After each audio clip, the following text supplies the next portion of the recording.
Congratulations to both of you. My goodness, what extraordinary performances. And Paul, let's start with you. You read the script. What initial reaction to what you were going to have to go through?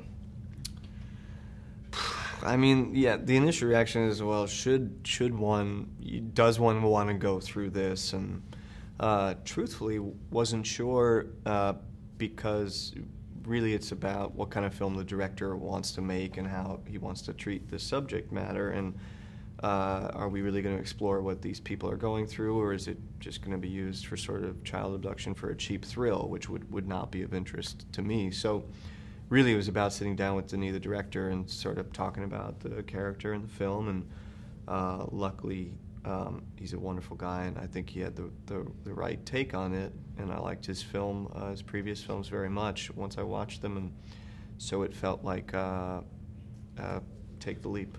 Yeah, take that journey, my goodness. Melissa, and for you, whether you're a parent or not, you could be an uncle, an aunt, whatever it is, there's no one in the world who can't relate to this subject matter.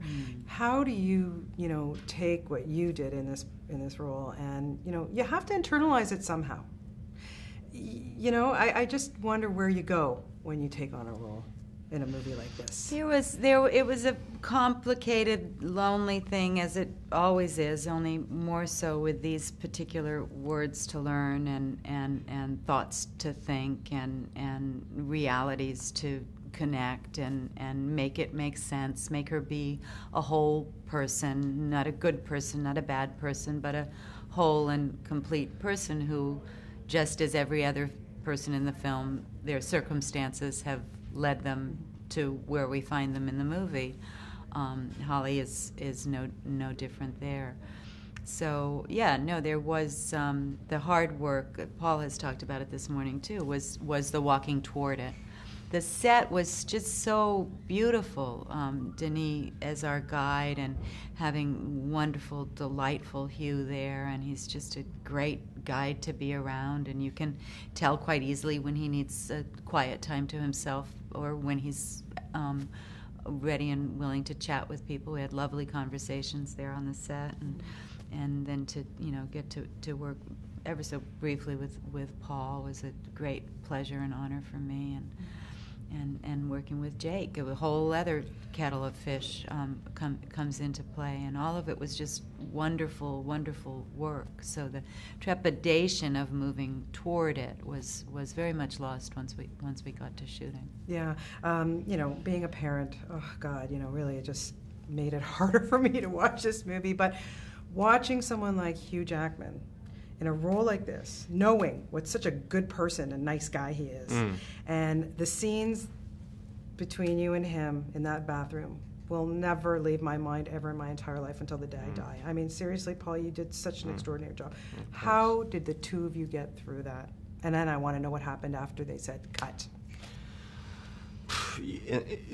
In line with part of what Melissa was talking about, I actually found that doing the scenes was sometimes a release, but preparing for them was the scary part, right? You're sort of exploring a dark subject matter, the research, whatever, you're sort of calling from yourself, this and that.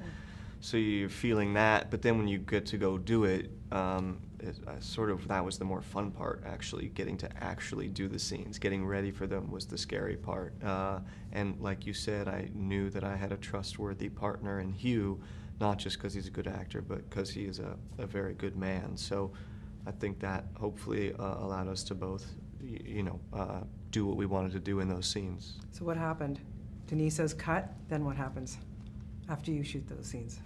I'm not totally sure. I think if we're doing another take, not much. I mean, there are scenes. I think we all wanted to make sure that we got the best out of the scenes, and you do want to leave it on the floor, so to speak. So, in between takes, I'm not sure. Once the scene's over, hopefully you feel a release and you feel good. And I think a lot of good people on, not just the actors, but we had a good crew, and as Melissa was saying, Denis, our director, is a good guy, so it's good. You can feel good after doing it. Yeah.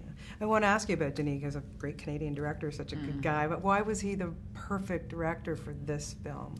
It's just a decency that he has in him, and the notion that he would take the very difficult subject matter of child abduction and make a, entertainment on any level out of it. Just you couldn't even imagine that out of him.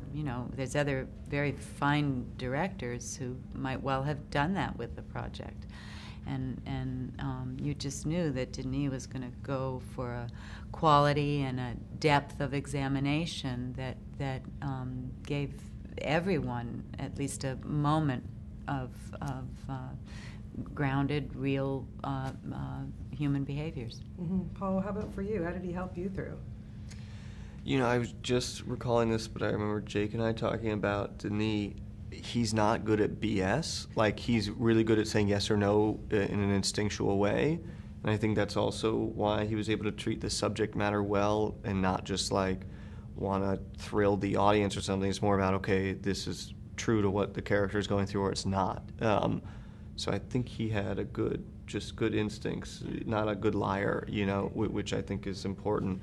But I think seeing his other films, you have to give yourself over to it. So, and the director is the final author of the film. So, you got to put your trust in it and go for it, and you collaborate. Yeah.